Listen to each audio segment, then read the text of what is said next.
ভয়াবহ বান পৰিস্থিতিৰ পিছত আমাৰ প্ৰথম দায়িত্ব আছিল যে কোনো ধৰণৰ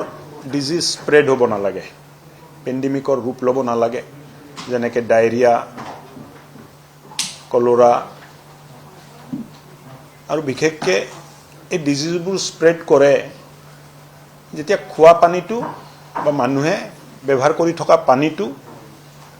যেতিয়া সংক্ৰমিত হয়। Contamination of water is the main cause of spread of all this disease. তাৰ কাৰণে প্ৰথম আমাৰ কাম হ'ল যে আমি ৱাটাৰ চ'ৰ্চবিলাকক টেষ্ট কৰা আৰম্ভ কৰিলোঁ আৰু এই ৱাটাৰ চ'ৰ্চ য'ত য'ত টেষ্টিঙত আমি দেখিলোঁ যে পানীটো ঠিক নহয়, PHEক ইনফৰ্ম কৰা গ'ল আৰু যিমানকেইটা আমি ইনফৰ্ম কৰি আছোঁ প্ৰত্যেক দিনাই নতুন নতুন এৰিয়াত আমি যাই এই কামটো কৰি আছোঁ। প্ৰায় মোটামুটি এতিয়া শিৱসাগৰৰ বাহিৰে চবতে 75% আমি ৰিপৰ্টিং কৰিলোঁ, 25% ঠিকেই আছিল। চ' আমাৰ পৰা ৰিপৰ্টিং মোটামুটি হৈ গ'ল আৰু PGHও ইতিমধ্যে 85% আমাৰ দিয়া ৰিপৰ্টৰ ওপৰত একশ্যন লৈ এই পানীটো বিশুদ্ধ খোৱা পানীটো মানুহে পাই আছে। আৰু তাৰ কাৰণে আপোনালোকে অনুভৱ কৰিব যে ইমান ডাঙৰ পৰিমাণৰ বানপানীৰ পিছতো পেণ্ডেমিক ক'তো হোৱা নাই। লগতে আমি আজিলৈ প্ৰায় 3103টা মেডিকেল কেম্পে গাঁৱে গাঁৱে মিলাই 3103টা মেডিকেল কেম্প কৰিলোঁ আৰু 2,06,422জনৰো অধিক মানুহে মেডিকেল ট্ৰিটমেণ্ট আৰু মেডিচিন পাইছে। যোৱাকালি অৰ্থাৎ 10 তাৰিখ একদিনতে 116টা মেডিকেল টিম ডিপ্লয়ড আছিলে, 60খন মেডিকেল কেম্প হ'ল আৰু প্ৰায় 2,730জন মানুহে চিকিৎসা পালে। তাৰ উপৰি 5 আগষ্টৰ পৰা 9 আগষ্টলৈ মেগা হেল্থ কেম্প 11টা মেগা হেল্থ কেম্প এই 6খন বিধানসভাত কৰা হৈছিলে। তাত স্পেচিয়েলিষ্ট ডক্টৰবোৰ Dibrugarh medical college, Jorhat medical college, Lakhimpur medical college, Guwahati medical কলেজৰ ডক্টৰছে তাত অংশগ্ৰহণ কৰিছিলে আৰু তাত স্পেচিয়েল যিখিনি আছিল আমাৰ পিডিয়াট্ৰিক্স, গাইনী, ডেণ্টিষ্ট্ৰি, অপটমলজি, ENT আৰু মেণ্টেল হেল্থ তাত আছিলে। লগতে প্ৰয়োজনীয় প্ৰত্যেকটো ঔষধ এই কেম্পবোৰত দিয়া হৈছিলে। তথ্য পোৱা মতে 387 প্ৰেগনেণ্ট উমেন আমি আইডেণ্টিফাই কৰিছিলোঁ। মাতৃ আছিলে 462, এবছৰৰ কম বয়সৰ ল'ৰা ছোৱালী আছিল 590জন আৰু 1 বছৰৰ পৰা 5 বছৰ ল'ৰা ছোৱালী আছিলে 1627জন। টোটেল ভাৰ্নেবল মহিলা আৰু বাচ্চা আইডেণ্টিফাই কৰা গ'ল 3000 আৰু তেখেতসকলক ৰেগুলাৰ হেল্থ চেকআপ দিয়া হৈছে, নিউট্ৰিশ্যন ছাপৰ্ট দিয়া হৈ আছে, নেচেচাৰী হেল্থ কেয়াৰ ফেচিলিটি তেখেতসকলক দিয়া হৈ আছে। প্ৰায় 90 লাখৰ ওচৰা ওচৰি ORS পেকেটছ দিয়া হ'ল, জিংক টেবলেট প্ৰায় 48 lakhs দিয়া হ'ল। ছেফ ড্ৰিংকিং ৱাটাৰৰ কথা মই ক'লোঁ আপোনাক। ভিক্টৰ বৰ্ণ ডিজিজ হ'ব নালাগে তাৰ বাবে প্ৰায় 194 ফগিং টিম, প্ৰায় 200 বুলি ক'ব লাগিব, প্ৰায় 200 ফগিং টিম গোটেই অঞ্চলবোৰত ফগিঙৰ কাম কৰিলে। 3টা বিষয় আমি স্বাস্থ্য বিভাগে আইডেণ্টিফাই কৰিছিলোঁ বান মানে আক্ৰান্ত অঞ্চলৰ কাৰণে। প্ৰথম আছিলে যে ৰিলিফ কেম্প গাঁৱে গাঁৱে আমি মেডিকেল টিম পঠাব লাগে, ঔষধ পঠাব লাগে আৰু মানুহ য'ত আছে তাতে চিকিৎসা হ'ব লাগে। এক পৰ্যায়ত এই কাম হৈ যোৱাৰ পিছত 11টা মেগা হেল্থ কেম্প পতা হ'ল আৰু তাতেও প্ৰায় 20,000ৰ অধিক ৰোগীয়ে অংশগ্ৰহণ কৰি চিকিৎসা লাভ কৰিলে। তাৰপিছত মেগা হেল্থ কেম্পৰ জৰিয়তে প্ৰব্লেমবোৰ এড্ৰেছ কৰাৰ চেষ্টা হ'ল আৰু এতিয়াও মেডিকেল কেম্পবোৰ হৈ আছে। আমাৰ প্ৰায় 27টা 27 MMAU 27টা মোবাইল মেডিকেল ইউনিট বান আক্ৰান্ত অঞ্চলত আছে।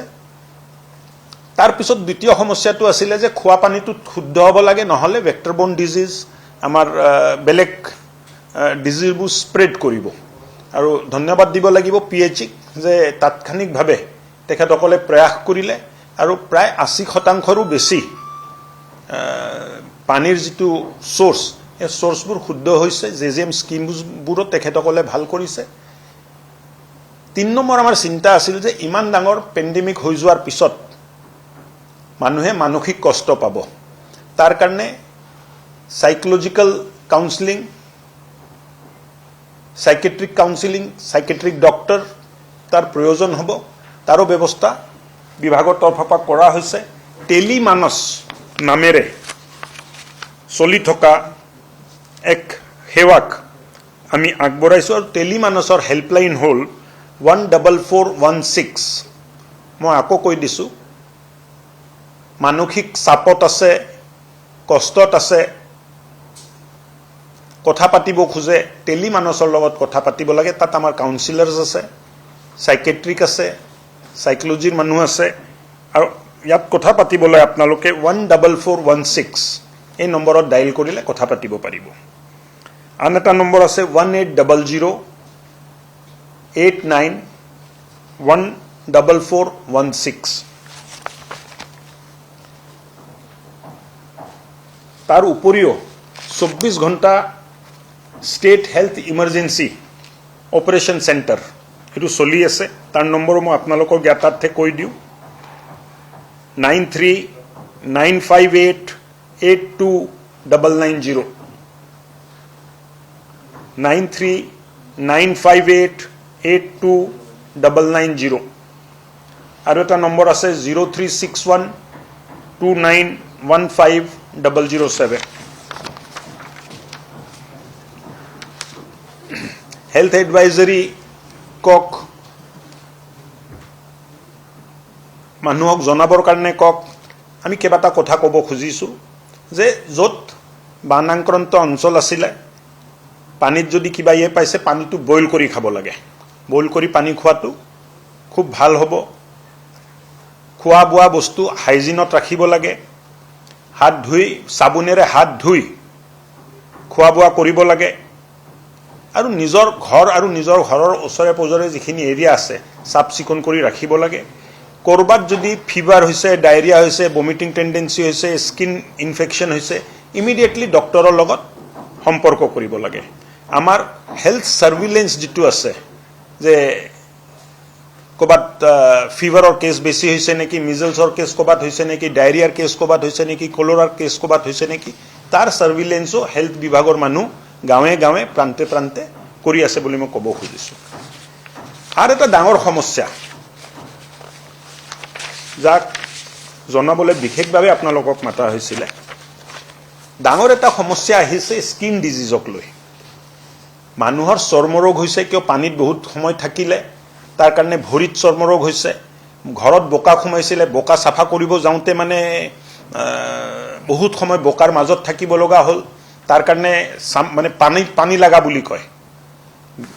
পানী লাগা বেমাৰ হৈছে চৰ্মৰোগ হৈছে তাৰ কাৰণে আমি এটা বিভাগৰ তৰফৰ পৰা ডাঙৰকে ব্যৱস্থা লৈছো যে প্ৰায় 200টা অনুষ্ঠান 200টা আমাৰ হেল্থ চেণ্টাৰ্ছবোৰত হস্পিটেলবোৰত এটো থাকিব 105টা 105টা শিৱসাগৰত 105টা হস্পিটেল শিৱসাগৰত আছে 68 চৰাইদেউত আছে তাত ডক্টৰ উপলব্ধ আছে আৰু 9খন ঔষধ তাত লাগে এই ঔষধৰ নামটো মানে মেডিসিনৰ নাম হয় অলপ ক্লামজি আছে কিন্তু এই 9খন টেবলেটৰে নাম আপোনালোকক যদি লাগে আমি দি দিব পাৰিম যথেষ্ট পৰিমাণে ষ্টক এভেইলেবল আছে আৰু এই অঞ্চলবোৰত এই হস্পিটেলবোৰৰো নাম আমি প্ৰেছ ৰিলিজ আকাৰে আপোনালোকক দি দিম তে আপোনালোকেও আপোনালোকৰ সংবাদ জগতৰ মাধ্যমত আৰু চেনেলৰ মাধ্যমত বাতৰি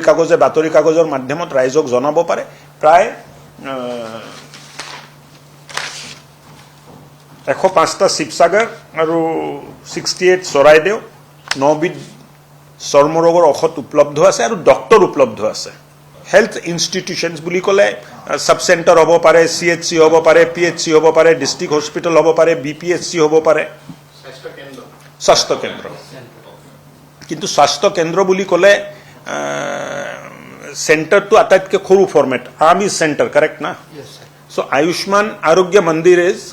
তাক আমি হেল্থ চেণ্টাৰ বুলি মানে কওঁ হেল্থ চাব চেণ্টাৰ বুলি কওঁ কিন্তু এই মেডিচিনবোৰ যিমান হস্পিটেল আছে প্ৰায়বোৰ হস্পিটেলত আছে নামটো আপোনাক আমি দি দিম 105টা শিৱসাগৰ 68 চৰাইদেউ প্ৰত্যেকটোতে ডক্টৰ আছে মেডিচিন আছে চৰ্মৰোগ হোৱা ব্যক্তিসকল তাত যায় সেৱাটো ল'ব পাৰে